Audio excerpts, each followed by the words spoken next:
Bismillahirrahmanirrahim. Alhamdulillahirabbil alamin wa bihi nasta'inu ala umuri dunya waddin. Assalatu wassalamu ala asyrafil anbiya'i wal mursalin wa ala alihi wa sahbihi ajma'in. Amma ba'du. Jamaah Serambi Melati yang dirahmati oleh Allah. Alhamdulillah pada pagi hari ini kita dapat melaksanakan kegiatan tadarus di PMT Melati dengan tanpa halangan suatu apapun, maka wajib bagi kita untuk senantiasa mensyukuri nikmat dari Allah Subhanahu wa taala berupa nikmat iman, nikmat Islam, nikmat sehat, nikmat sempat sehingga kita dapat melaksanakan kegiatan tersebut.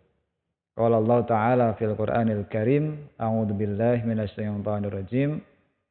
La in syakartum la azidannakum wa la in kafartum inna 'adzabi lasyadid. Al-ayah. Dan sebagai pengikut Nabi Muhammad SAW, tentunya kita juga harus senantiasa memperbanyak sholawat atas beliau, karena dengan jasa beliau maka kita semua dapat memeluk agama yang betul-betul diterima di sisi Allah Subhanahu wa taala. Maka mari kita membaca sholawat bersama-sama. Allahumma sholli ala Sayyidina Muhammad wa ala ali Sayyidina Muhammad. Bapak Ibu jamaah Serambi Melati rahimakumullah. Pada pagi hari ini setelah kita melaksanakan kegiatan tadarus, maka mari kita sedikit untuk membahas beberapa hal. Pada pagi hari ini kita akan membahas tentang hadis Nabi yang bertema ini.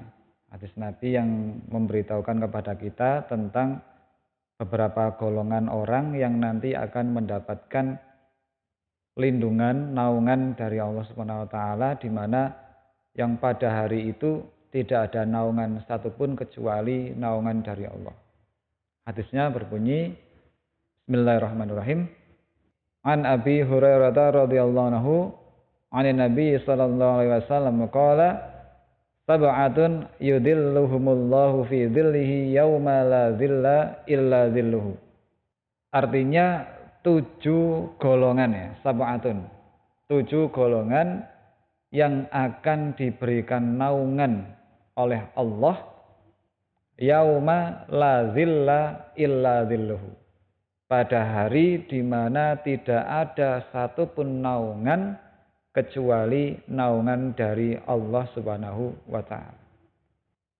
Al-Imamul Adil. Yang pertama adalah pemimpin yang adil. Jadi seorang pemimpin itu sangat berpotensi untuk mendapatkan naungan dari Allah Subhanahu wa taala. Tapi syaratnya adalah pemimpin yang adil. Ketika dia memimpin, maka sudah tidak ada lagi antara senang ataupun tidak senang. Ketika dia memimpin, yang ada hanyalah saya harus melaksanakan amanah dengan baik. Maka dengan niatan seperti itu, maka dia tidak mungkin lagi untuk tidak berbuat adil kepada bawahannya. Nah, Bapak Ibu semua, ya bapak-bapak khususnya, ini di sini adalah semuanya pemimpin. Paling tidak pemimpin bagi keluarganya. Maka ketika bapak-bapak ini menjadi pemimpin dalam sebuah keluarga, maka harus berbuat adil kepada seluruh anggota keluarga. Baik kepada istrinya, baik kepada anak-anaknya. Tidak boleh kita memberikan hak kepada anak kita sesuai dengan kecondongan hati kita kepada anak tersebut. Wah, anak ini baik nih, nanti saya kasih uang lebih daripada yang tidak baik. Wah, anak ini kurang baik nih, jatahnya dikurangi saja. Itu tidak mencerminkan pemimpin yang adil.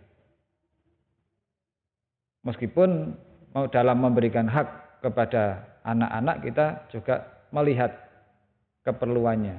Anak TK dan anak SD dengan anak SMA, uang sakunya jelas beda. Tidak mungkin kita sama rata. Nah, ini dalam lingkup keluarga, apalagi dalam lingkup masyarakat, bahkan lingkup negara. Ini kita harus menjadi pemimpin yang adil. Maka kita dianjurkan oleh Rasul untuk senantiasa mendoakan pemimpin-pemimpin kita semoga menjadi pemimpin yang adil sehingga negara kita menjadi negara yang baik. Nah, yang pertama, orang yang akan mendapatkan lindungan dari Allah, yang pertama adalah pemimpin yang adil.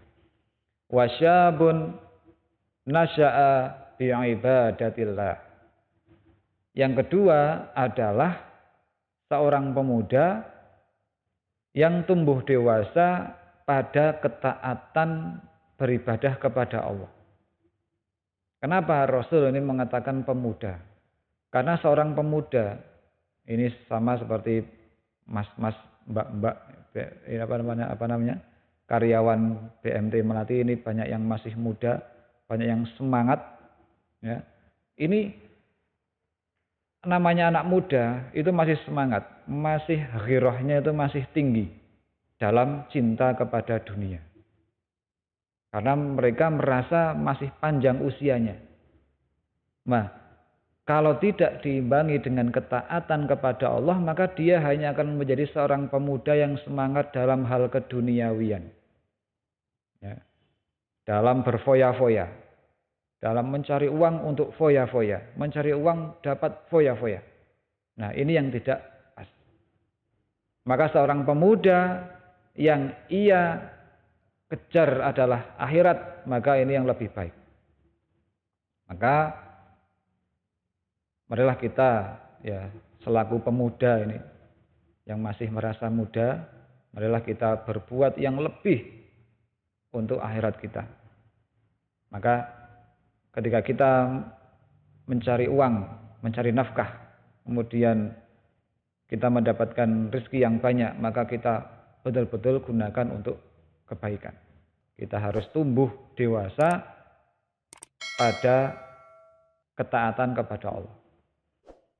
Yang ketiga adalah warujulani tahabba fillah istama'a alaihi wa tafarraqa alaihi. Yang ketiga adalah dua orang yang bersahabat. Dua orang yang bersahabat karena Allah. Mereka akan bersahabat karena Allah dan tidak bersahabat juga karena Allah. Bersahabat karena Allah apa? Maka kita bersahabatnya yaitu kita memilih teman yang membawa kepada kebaikan, membawa kepada ketaatan kepada Allah. Nih. Maka di dalam kitab Ta'lim Muta'alim itu ada nazam Anil mar'i la tas'al fas'al an qarinihi. Fa innal qarina bil muqarini yaqtadi. Bil muqarini yahtadi.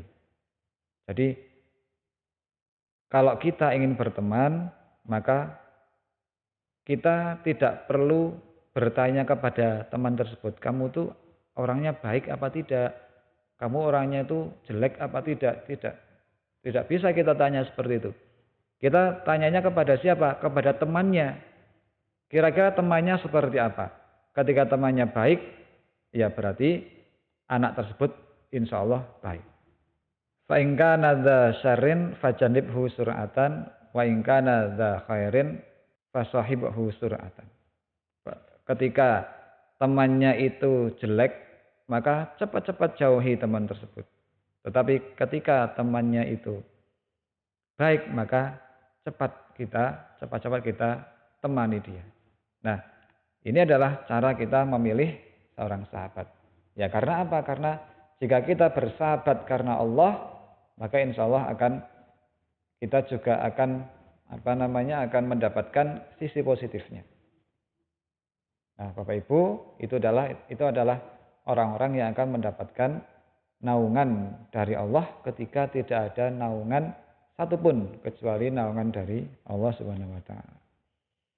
Kemudian golongan orang yang keempat adalah rajulun da'athu imra'atun data mansibin wa jamalin, yaitu faqala inni akhafullah.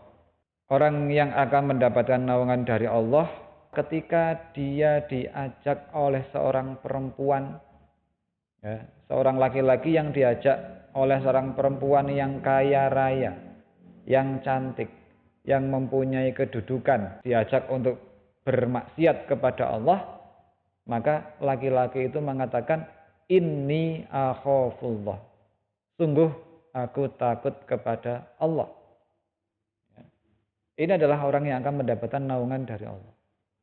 Ini hadis ini menceritakan bagaimana ketika Nabi Yusuf, ya, dengan Zulaiha, ya, itu seperti itu. Kemudian yang kelima adalah rajulun tasaddaqa bi shadaqatin fa akhfaha hatta la ta'lamu shimaluhu ma tunfiku yaminuhu. Yaitu seorang yang mengeluarkan sedekah, ya, dengan cara bersembunyi-sembunyi, dengan cara diam-diam. Meskipun ketika kita memberikan sedekah, kita boleh saja kok kita melakukan sedekah dengan biar orang lain meniru, orang lain terinspirasi, itu kita boleh. Tapi sedekah yang baik adalah secara diam-diam. Maka Rasul mengisyaratkan atau menggambarkan orang yang bersedekah adalah tangan kanan, tangan kiri tidak mengetahui. Hatta la ta'lamu shimaluhu ma tunfiku yaminuhu. Dan yang terakhir adalah yang kelompok ketujuh adalah rajulun dzakarallaha khaliyan fafadat ainahu. Yaitu seorang laki-laki yang berzikir kepada Allah dalam situasi yang sepi, tidak ada orang yang melihat sampai ia meneteskan air mata. Nah, inilah orang-orang yang nanti pada hari kiamat nanti akan mendapatkan naungan dari Allah ketika tidak ada naungan satupun kecuali naungan dari Allah Subhanahu wa taala. Baik Bapak Ibu dan jamaah Serambi Melati rahimakumullah, alhamdulillah kita telah melaksanakan kegiatan-kegiatan pada hari ini. Mudah-mudahan apa yang kita baca tadi ketika tadarus menjadi pahala untuk kita semuanya, menjadi kebaikan untuk kita semuanya, dan pada kali ini mudah-mudahan apa yang saya sampaikan bermanfaat dan kita bisa terinspirasi dari hadis tersebut. Maka kita paling tidak kita menjadi beberapa 1-2 golongan orang yang seperti itu. Yang pertama tadi adalah pemimpin yang adil, yang kedua anak pemuda yang tumbuh dewasa dalam ketaatan kepada Allah, yang ketiga orang yang bersahabat karena Allah, kemudian orang yang menolak diajak bermaksiat, kemudian orang yang menginfakkan hartanya secara sembunyi-sembunyi,